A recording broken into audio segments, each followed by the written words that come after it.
Greetings all, welcome back to Finland. I am at the Tank Museum in Parola. Standing next to me is Mr. Timo Teräsvalli. Did I get that right?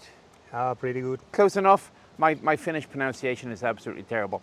Former director of the museum, Lieutenant Colonel of the Finnish Armoured Forces. And before we go around with our history of Finnish Armoured Forces in its doctrine, let's just start with the museum. So when did this museum get founded? Well, this was actually established in June 1961, so this is a quite old one in Finnish perspective. Was there any armor museum before this one? No.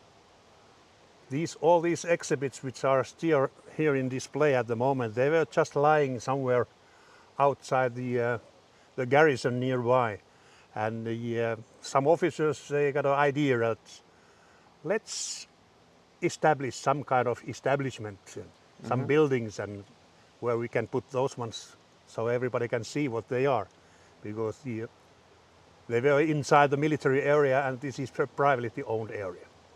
So is the purpose of the museum, was it for the general public, or was it more for training of the history of the Armored Corps itself? Or is there a difference because you have conscription in Finland, so everybody's in the military? Yeah, so actually it was both.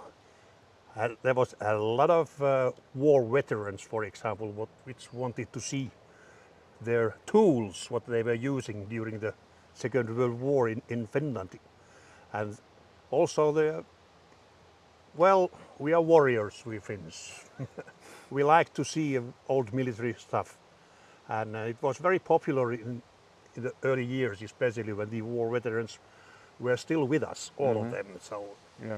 There used to be some more than 60,000 visitors annually here. Nowadays it's about half of that one. And the visitors you get, are they mainly Finnish, or do you get a bunch of foreigners? Well, most of the visitors are from Finland, and about 10-15% of the visitors are, let's say, non-Finns coming from the neighboring countries. It used to be the case that some 4,000 or 5,000 visitors were coming from Russia, but nowadays that's mission impossible. Okay. They are not anymore coming because the border is closed, more or less. I can't imagine why. Yeah, me too. So is this a military museum that is open to the public, or is it a private collection? How does it legally work? Yeah, this is a public museum. Everybody are happy to come in, and they only have to pay some 12 euros each in order to get inside. Right. And getting familiar with these tanks and other exhibits what we have. But the staff who work here, are they military employees? They are civilians. Okay. The current museum director and his deputy, they are both retired lieutenant colonels from the army, because somebody has to know something about these military equipment as well. But all the others, there are, if I'm not totally mistaken, 6 persons working for the time being here. Do you do any vehicle restoration or operation, or is this purely a static collection?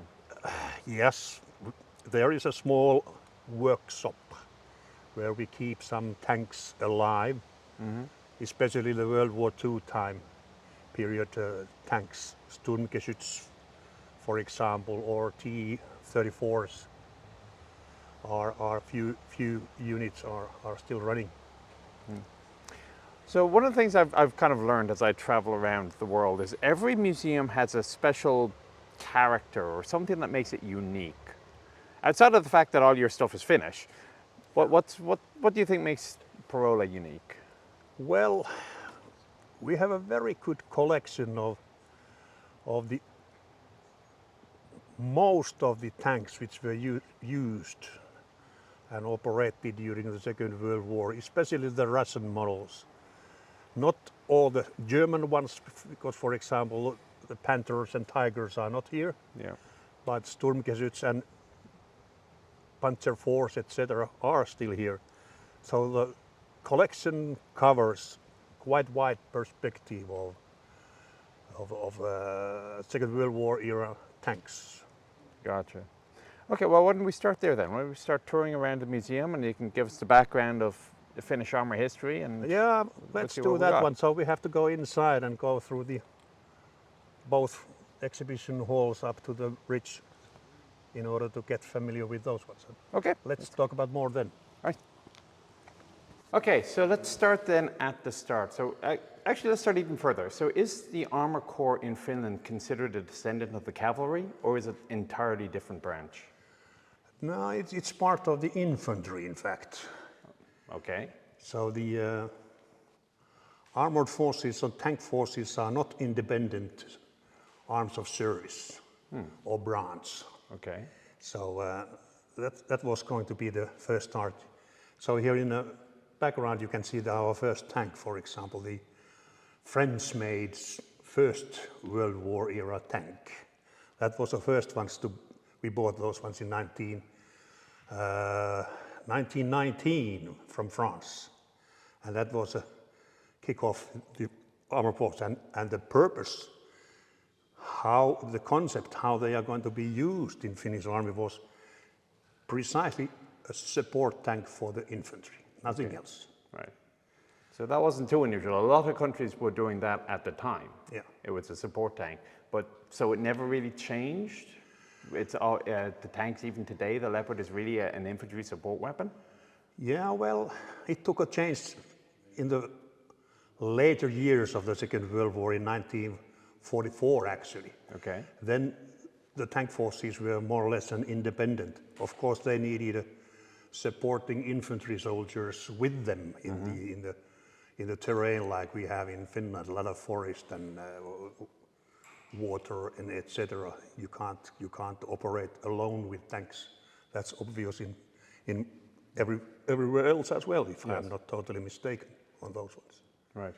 Okay, so you have the FTs. Did they all have the cannon, or did you have the mix like the French did of cannon and machine gun? Both. We had almost 32 of those ones, so half of these ones were equipped with the gun or cannon, and the rest was nothing but machine guns. Gotcha. And that was a concept then. And were they all consolidated in one battalion, or would you have like one platoon with a battalion of infantry? Yeah, when the tanks came in, the first tank regiment, it was called, that time was established. Although it didn't match with the size of the regiment, there was far too less amount of the tank, so it was a battalion size. Okay. And it was located on the island just outside our capital, Helsinki. Can you imagine, from operational point of view, that was a disaster. You're talking about that little fortress island you have? Yeah. Okay. Precisely. And it was somebody was starting to think in our high command of that time that, hey, here is something wrong now. If the bells are ringing, these tanks, they stay here in the island, because at that time there wasn't any bridge of that one for those ones as well. But as mentioned, some guys started to think that let's relocate this regiment somewhere else inland. And the decision was that, okay, it's going to be 100 kilometers further north from Helsinki in town of Hämeenlinna. Yeah, we're just south of us here now. Yeah. Yeah. So that was the solution, and that took place already. How were the first? How were the first people identified? How were they selected to be tankers? Do you know? Well, I'm not extremely sure, but first of all, you have to have, as a tanker, that kind of people who understand something about the engines and motors. Okay. And they can handle with tools. And that was one of the main prerequisites to meet if you are going to be a tanker. And I don't know about the tank commanders, what was conditions to meet with these people, but most probably a little bit more clever. So how familiar would the average Finnish person have been with a motor? I mean, was Finland considered a motorized society? Were there a lot of trucks in the army? Well, that time, more than 100 years ago, Finland was nothing but doing with the earth. Okay. So what I mean, Very mostly agricultural society. agriculture, farmers mostly, not that much engines, automobiles or anything like that one. Some lorries or trucks, of course, but mostly no. No knowledge about the engine. So it was a heavy start, so to speak. And did armored cars come in as well with the tanks? Yeah, later on, So the tanks came first and then you got armored cars? yes, that was the order. The armored cars came in mid 1920s, first ones into Finland, and during the Winter War it was coming up 20 years later. Then they showed up a little bit large numbers into the operations. And are they considered part of Armour as well, or are they a separate branch? No, they came as part of the Armour, more or less. Okay. So 1970, of course, Finland probably was not alone in trying to understand how to use this new development, this new technology. And so how did the doctrine change? Was there any change between 1919 and 1940? No, there wasn't that big changes due to the fact that the regiment, which was downsized to the battalion 1925, a couple of years later on, 1927, it was downsized to the company size. So, and the Winter War broke out in Finland last day of the November 1939. The tanks, which were mostly that time these Renaults and some British-made Vickers 6-tonners, and they created a small battalion, and these British tanks, maybe we discuss those ones a little bit later, a little bit more, but they were bought in the first place without armament or without radio equipment, etc. So there was a long-term plan in the military budgeting to have everything needed. Eventually. So what was the Finnish security situation? Were you in 1919? Were you a neutral country, or were you considered a protectorate, like Belgium maybe might have been, or? Yeah, we got our independence in 1917. If you are not aware now, you know. So when Finland came more or less not a neutral country of that time. That came a little bit later after the Second World War, that neutrality. But we were an independent country. We want to be on our own, more or less. Mm-hmm. Also in military size. And that was one of the reasons that we wanted to grow up our military capabilities. The Air Force was established, the tank corps was established, etc. But there was a lot of restrictions or constraints as well, like money. How high we are going to develop it. So was there conscription back then? Did you have conscription, mandatory service? Yeah, we have had our conscriptional system ever since that period of time. Since day one, okay. Yeah, from the day one. Mm. So in the first place, only males were mandatory to have a military service. Yeah. The females came, well, some 20 years ago. So when the strategists were thinking, okay, how do we defend Finland in, let's say, 1935, were they looking east to Russia or west to Sweden? Well, we Finns, including the military leadership and political leadership, in their mind, they have always felt the feeling that the eastern neighbors, they are the enemy.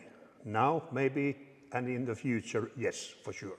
Okay. And that was the background to think about.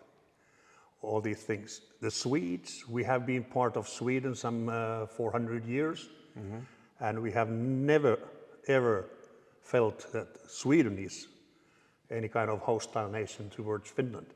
Even though they controlled you? Even that reason. Okay. And although Sweden lost Finland to the Emperor Russia, was it, 1808? Oh, geez, that long. Okay, yeah. Yeah, but that's the case. The red ones are on the east, blue ones are on the west. That's the fact. Okay, so before we get into the Winter War, then let's have a look at some of the vicars. Yeah. And we'll have a quick talk about those. Okay. Okay, so we're still in the 1930s. The Winter War hasn't started yet, and you decide to go shopping somewhere. Yeah. And you decide on vicars, like a lot of other countries. Yeah. Yeah, that's what we did. Due to the fact that the old French-made Renaults, they got obsolete already. They were not anymore updated versions, and the military leadership, they turned their eyes to UK. And one of the reasons was that the UK was the cutting-edge technology country when it comes to the tanks of that period. And in the first place, of course, you are buying something you should test. There was 4 different kind of models, and this one, what we are leaning on now, is one of those ones. Vickers, 6-ton tank, and it seemed to be quite okay for the Finnish territory and in our needs, what we were looking for. And they made a delivery to the UK in mid-1930s. And altogether 32 pieces of these Vickers were ordered, and 15 of these ones were delivered to Finland before the Winter War broke out in late 1939.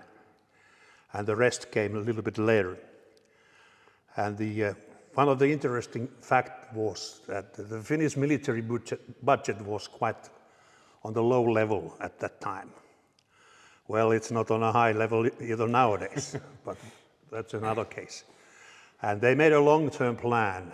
At least 5 more years later, we should have all the missing parts also coming from UK. So can you imagine when you are buying tanks, they don't have the main gun, they don't have the radios, and there are all the equipment related to that one. So what you do with these kind of tanks? Okay, so Finland was actually waking up, the pants down, so to speak, when the Winter War broke out, and we started to armor these tanks as soon as possible. Okay. So some 15 of those ones were well equipped before the war broke out. For example, this gun, this is a Swedish-made anti-tank cannon, which was installed into these tanks that time. So in practical terms, only one company of well-equipped, let's say, main battle tanks were available when the Winter War broke out. And the rest of this one and only tank battalion of that time were equipped with these 15 Vickers, and the rest was Renaults. So it doesn't sound very effective combination. So what was the main battle tank then? The modern one? That was the Vickers as well? This one was, okay. Well, the main battle tank, yeah. Yeah.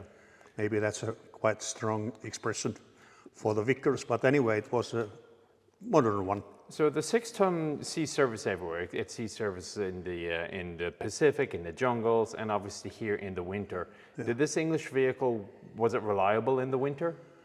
Well, it depends. It depends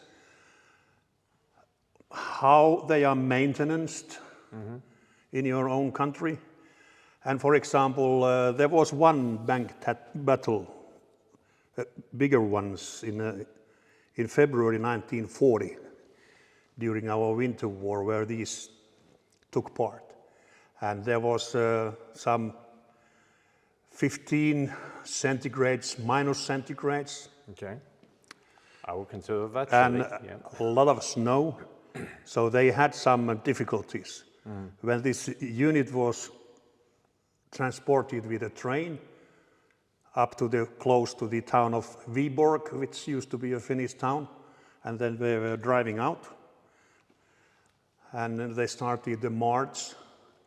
So the result was actually that only 5 units of these tanks were capable to attack against the Russian troops which were trying to reach Helsinki of that time. The name of the place is Honkaniemi, some 30 kilometers southeast of Viborg. That was the only one. On the other hand, this tank battle was a disaster from Finnish point of view. It was not a successful one due to the fact of a small amount of tank. Was it a counterattack or a defensive operation? Well, they were meeting the advancing Russians troops, which had a lot of T-26, which is a replica of this one. Very similar, yeah.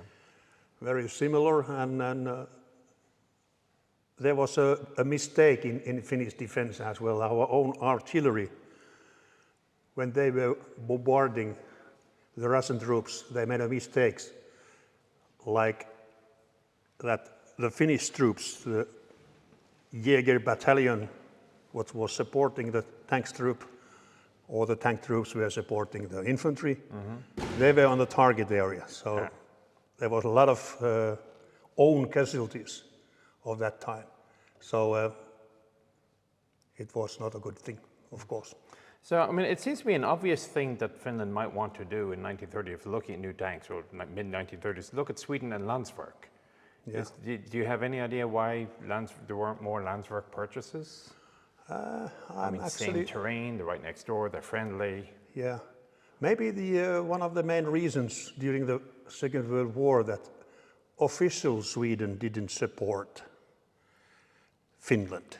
There were a lot of volunteers coming into Finland, more than 8,000 soldiers, even airplanes, especially in the northern parts of Finland. But the official Sweden said no, thank you. They wanted to keep their neutrality of that time, and that might be the case that the Landsverks were not bought. Although in 1942 we bought anti-aircraft tanks from Sweden, 6 pieces only, but anyway, they were very, very successful later on. Gotcha. Okay, well, let's move on to the Winter War then. All right. Okay, so Winter War starts. Was this a surprise or was Finland expecting it? No, it was not a surprise. We knew pretty well that something is going to happen in the quite near future, because from political level, the pressure was growing all the time. And the Russians or Soviets of that time, they were concerned about the security of the St. Petersburg or Leningrad of that time, and that the Finnish border is far too close. They need to push back and take some islands as well from Finland. So they were afraid that Finland was going to invade the Soviet Union? Yeah, at least those parts. And in the first place also the Russians, they made a suggestion that let's swap some areas from the north side of the Lake Ladoga, that those parts belong to Finland, and we will take these islands just outside the city of Leningrad. But Finland was not satisfied with those ones. Okay. And then we expected that something is going to happen quite soon. So you had time to mobilize and actually strengthen the army. Okay. Actually there was a big exercise launched in Finland, which covered most of the army. And just a month, 1.5 months ago, before it actually broke out. Okay, so your Armour regiment is no longer on the island. Yeah, they moved it. Yeah, they were inland that time, and as a battalion size of that time. Okay. And, Well trained, but poorly equipped. and were they designated to support a specific infantry unit, or were they more like a general reserve that can go wherever was They needed? were general reserve for the high command. They are going to be used there where it is needed. Okay. And well, everybody knows what for the tanks troops are for.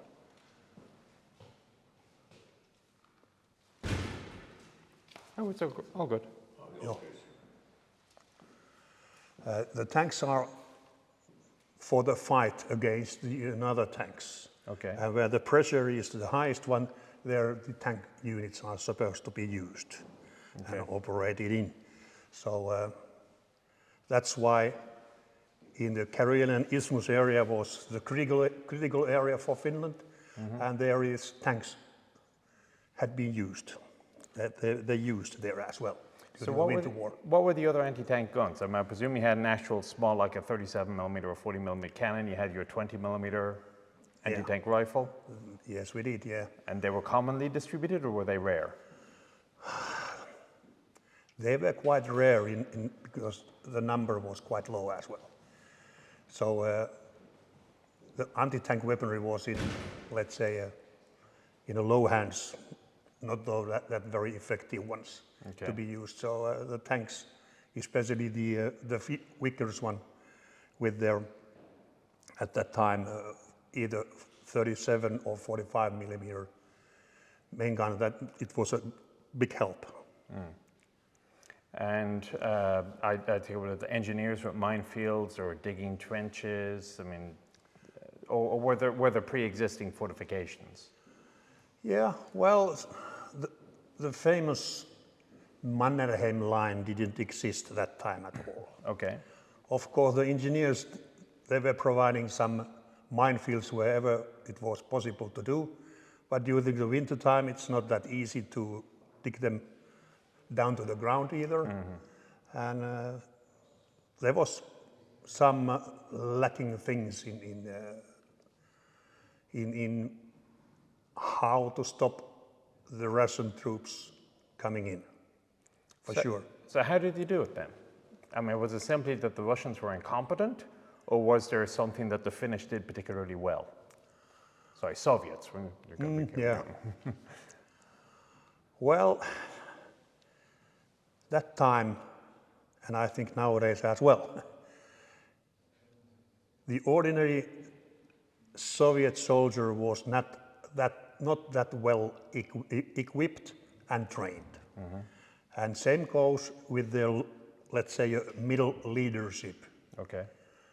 They didn't know how to use. They relied on the amount of the foot soldiers, and especially they relied on the amount of their artillery pieces. And they used artillery pieces pretty much. That was the biggest thing to pay attention in Finland. And on the other hand, Finnish artillery, we are lacking ammunition at that time. We didn't have tens and tens of thousands of ammunition to be shot every day, maybe every month. Okay. But we have to be very careful how much they are going to be used, the ammunition. And well, it's also the spirit. The Finns, we are very eager to defend our own country. The people are eager to fight. That it was opposite on the other side. For example, it's very curious to know nowadays that a lot of Russian troops, for example, not in Karelian Isthmus maybe, but a little bit further north, quite many battalions and brigades were Ukrainians. from Ukrainian origin, like in Raatentie in the middle part of the Finland. Okay.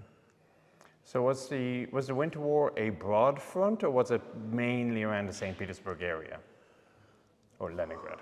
Yeah, well, it happened along the whole borderline, in fact, Okay, all the way from north to Yeah. south, up to Norway. up to Norway. And the main body, or the focus of the Russians were on the Karelian Isthmus, because they wanted to achieve our capital as soon as possible. Okay. And that's the case. And so you held, was there any penetration in the north, or did you hold everywhere basically? We were able to hold, well, small penetrations. They were able to cross the border in some areas. But they were also kicked out as well Okay. from the northern parts and middle parts of the Finland. We lost some territory only in the south. Okay. So we're standing in front of the kiosk here. Is there anything particularly interesting that that you want to show off? Yeah, well, these are manuals for Vickers Armstrong tank, how to use them. So I see you got the Carden Lloyd light tank. That's Yeah. the small little thing. How many of those did you have? 32 pieces of those ones. And they were considered part of the Armour Battalion as well? They were all in the armor battalions. So here you can see some photographs in the training area in the town of Hämeenlinna, where the battalion located at that time.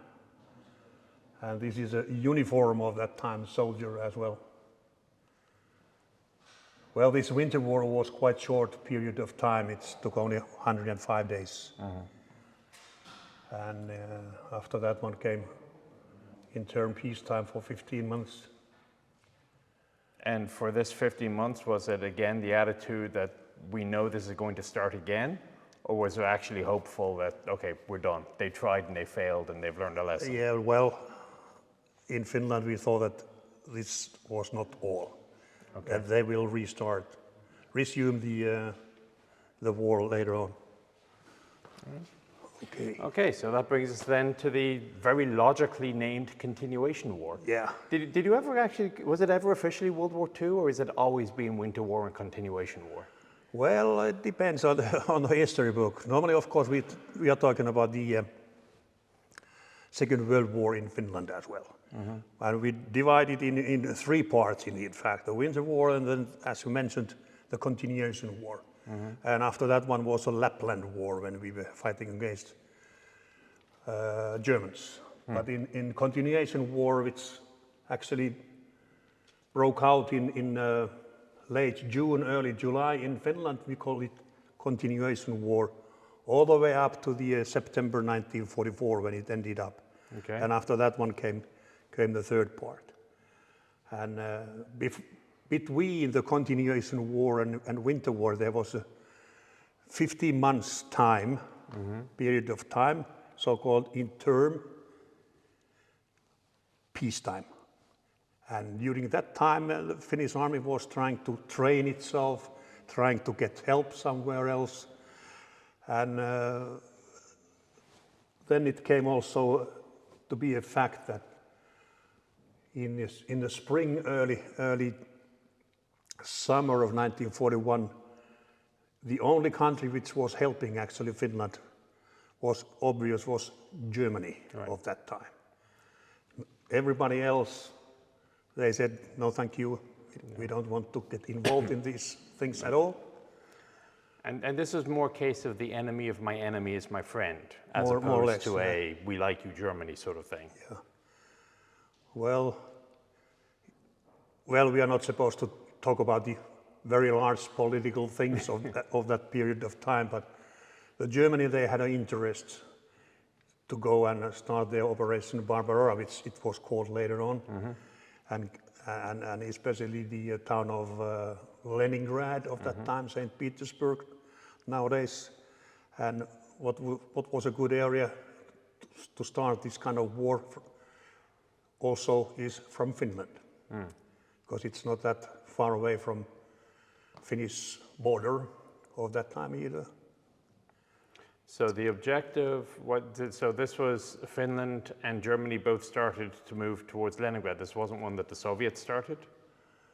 Yeah, it was actually the Soviets started because the Operation Barbarossa had already launched in the late June from Poland area mostly, and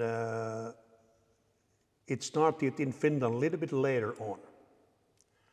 For example, the armored troops, armored forces of Finnish army, they started their offensive against the Soviets. It was it the 7th or 8th of July?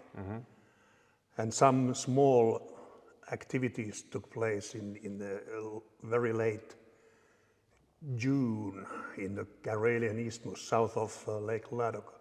But this tank troops' main attack started in the north of Lake Ladoga.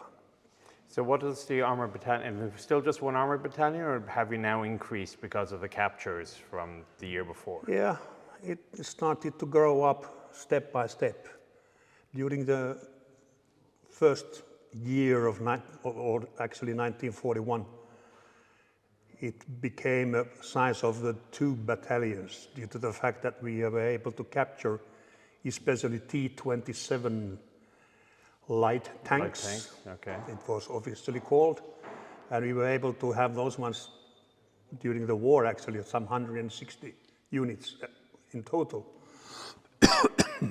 and lighter ones like armored cars, we captured roughly 50 units altogether.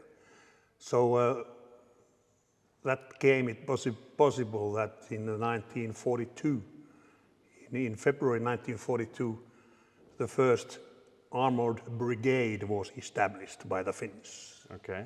And they were equipped, the majority of the tanks were T-26 and the Vickers, which were still left. And so was an armored brigade a combined arms formation, or was it purely tanks only? it was purely tanks, but of course there was some infantry units included and whatever supporting artillery and engineer units, and they were there, of course. But if we are talking about the all arms unit, the little bit later on, in the summer of 1942, when the armored division was established, then we are going to talk about the all arms unit. And this is again just you capturing more T-26s and Yeah. you're just making a division out of captured equipment mainly. That's right. Well, we didn't capture that many T-34s of that time, less than 10, if I'm not totally mistaken, some 8 or 9 pieces altogether, but some Klim Vorshilov 1 tanks and assault guns as well were captured. And then we bought some Sturmgeschütz from Germany, Okay. some 59 in total. But anyway, even at that time, the majority was T-26 light tanks. Right. Very colorful armored troops in Finland. So that's what reminds me about the thing that it was still the High Command's reserve. So there wasn't any kind of specialized concept or doctrine how to use the armored troops, because they were so few, only a small division in the summer of 1942. And these are still infantry support, they're not exploitation or anything else like that? Yeah, not that much so much. So it was very much infantry support. Do Finnish tankers name their tanks? Do they give them names? Yeah, especially the Sturmgeschütz assault guns were named by females' first names. And the history is telling me that the first one to give the name was a driver of the tank. If he, at that time, he didn't want to or he didn't have anybody to, so then the next in line was the commander of the tank. That was the order for some reason. So in the outside exhibition there you can see a couple of tanks which the name of the female is painted on the tank.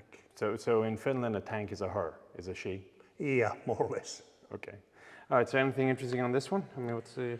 No, nothing especially, but here you can see if you're looking at the photographs, these are from the year 41, 42. So most of the tanks you can see on the photographs are T-26. So who is the Finnish tanker version of Simo Häyhä? Simo Häyhä is not, he's a sniper. But who's the tanker equivalent? Mr. Lagos. Mr. Lagos? Yeah. Okay, what did he do? He used to be a divisional commander of the armored brigade in the first place, and then he was a divisional commander of the armored division. Division before that one, the brigade, sorry. Okay. And he was the man who was trying to develop the tank troops to the right way.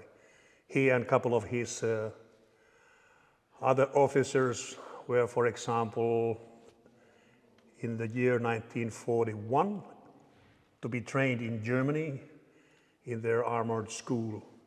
Can't remember where it was, Jüterborg, or maybe that was the name of the place. And then they realized that tanks are supposed to be used some straight line in operation, not that much only on infantry supporting weapon. But then we come back to the geography of Finland. Yes. So there is not that many large open areas where to operate with the tank troops that much. Yeah. So it goes to very small units. I want to come back to that when we get to the modern stuff. Okay. That's always been an issue I have driving around here. Yeah. Okay, well let's move on then. Right. Yeah, here you can see a couple of uniforms of the Major General Ruben Lagos, who used to be, in the first place, a commander of the tank brigade and later on the whole divisional commander of the armored division. So he's kind of like the Finnish Adna Chaffee or Jean-Baptiste Estienne. Yeah, or Heinz Guderian of Finland. So he used to be that time Finnish general was not one-star general. Oh, he was a one-star, although he was a major general. We changed that system later on. And for some reason, his son was also serving in armored troops as a gunner of the one Sturmgeschütz. Okay, so if I didn't know any better, I would say this is German. So it wasn't just the Sturmgeschütz that you got from Germany, you got a whole bunch of equipment from helmets onwards? Yeah, actually this is a Finnish soldier of the light infantry, as it is said in the text. That this was his normal uniform equipment, especially. I mean, was this helmet from Finnish manufacturer, or was that shipped in from Germany? No, they were made in Finland as well, precisely the same shape. Precisely the same as the Germans had, as you mentioned. So you said there was a part 3 of this. So you have the continuation war and then you have the Lapland War against Germany. Yeah. What happened? I thought you were kind of not friends, but... Yeah, we used to be brothers in arms. Okay. Fighting against the Russians. But when Finland was forced to sign an agreement of peace. Okay. So that happened in early September 1944. And there was a demand that you have to kick the Germans out of the Finnish Lapland. That was a little bit problematic of that time due to the fact that there was 220,000 German experienced soldiers armed up to the teeth, so to speak. In Lapland? In Finnish Lapland. What were they doing up there? Well, they were interested in minerals which are on the, especially if you are looking at there is a northeast east part of the Finland, reaching up to the seaside near Murmansk. And the Germans were already in Norway. They came to Finland. They wanted to occupy all those areas as well. And when we had to stop the fighting in the south, and we were forced to kick the Germans out. If you are looking at the timings here, the hostilities started in early October 1944. And here you can see the routes where along the Germans, they withdrew. They already had a plan to withdrawal, but we had to a little bit speed up to that one. Okay. There was some difficulties in the early stages because we didn't want to fight against our brothers in arms, which were helping us just a couple of weeks back. But, well, the order is order, and also the armored troops, the armored division took part in this place. And you can see the photographs of different kind of tanks. Was it a difficult fight, or did the Germans really just want to get out as well? Yeah, the Germans wanted to get out of as well, that's for sure. Then the Finnish territory in the northern parts of Finland, that's very difficult, tough. You are totally tied on the roads. You don't use at least tanks outside the roads. Either there is a lot of stones or there is swamps, and if there is no swamps, there are some trees. So it's a fighting area for infantry only. But to be frank, the Second World War ended up 25th of April 1945 in Finland, when all the Germans, they had retreated to Norwegian side. Well, that was the price of the peace agreement, or was it the armistice called, I think, at that time. Okay, one pair of vehicles I don't see very often in musea. A couple of Soviet armored cars, a BA-10 and a BA-20. Yeah. Presumably captured during one of the two conflicts. Yeah. And were these considered popular vehicles with Finland, or was it just a case of we don't care how good it is, we need one? Well, more or less the latter one. Okay. That was the fact. So we were able to capture these kind of BA-10s and 20s, what you can see here in the background, about 50 pieces altogether. If I'm not totally mistaken, the BA-10, based on the truck, we were able to capture 24 units. And this, which BA-20, which is based on a passenger car, in fact, some 20 units were captured. And we organized those ones in Finland. There was some detached armored car platoons consisting of 4 normally cars, normally 2 of each. And the smaller one, the BA-20, it was equipped with the radio equipment. Okay. Transmitter receiver, so it was used as a command vehicle in armored troops, all the way up to the company size in Finnish units. And the range for how long they were able to transmit was about 3 kilometers, depending on the station where you are with your car. But anyway. And it has a small turret with the light machine gun on it, so there was something to respond when you were facing the first enemies. So for something like the BA-10, was that considered a reconnaissance vehicle, or was it just more of a wheeled tank? It's more or less a reconnaissance vehicle, because that was an arena where it was used. Okay. They were the eyes and ears of the tank units driving a few kilometers or anyway in the front. So for Finnish terrain, a wheeled vehicle would have been okay back then? Yeah, because the Finnish armored troops were also tied on the roads that much. But they were normally the point platoon, as you say, going in front of everybody else. So did Finland go as far as to reprint the manuals for these vehicles in Finnish? Yeah, they did, yeah. There was a special department in our high military echelon who was translating and printing out in a Finnish equipment. Same goes with the German language. They were translated in Finnish as well. But especially the Russian, because you know the Cyrillic letters a little bit hard to understand if you don't know.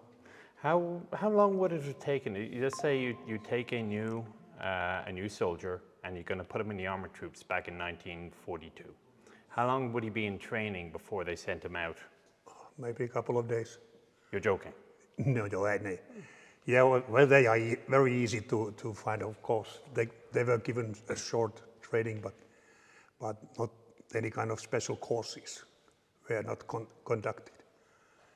If you were able to capture this one, you just, how the door is opened, how this goes, okay, this looks like a passenger car or truck, easy to drive. The only thing goes to the maintenance and the engine side. For example, this BA-20, the engine was later changed. Mm-hmm. It was the original one, Russian made, was only 50 horsepower, but they changed it to the American 95 horsepower V8 gasoline engine later on because it needed a little bit more power. So where did you get fuel and ammunition? From Germans, more or less. That was the only way to have. They shipped quite a lot of material from Germany to Finland, including all the agricultural things up to aircrafts and tanks and everything between those ones. Okay. At what stage did you change from the swastika insignia to the roundel? Well, that happened in the summer 1941 when the swastika came as a nationality emblem of the Finnish tanks. And this swastika from Sweden, actually, in the first place. Mm-hmm. It came to the fuselage and wings of the Finnish first aircraft, which was donated by the Count from Sweden. Can't recall his family name. I'm sure you can Google it. It's probably a relatively famous story. Okay, yeah. So it comes in 41. Yeah, 41 it was painted on all the tanks, the swastika. And after the Second World War, of course, all the swastikas were on the list of no-go. Okay, and so we have just a simple Finnish blue, white, blue. And you know, I'm going to call it quits at this point because we've been going about an hour and we're only about halfway through. So come back next week and we'll finish it off. Take care.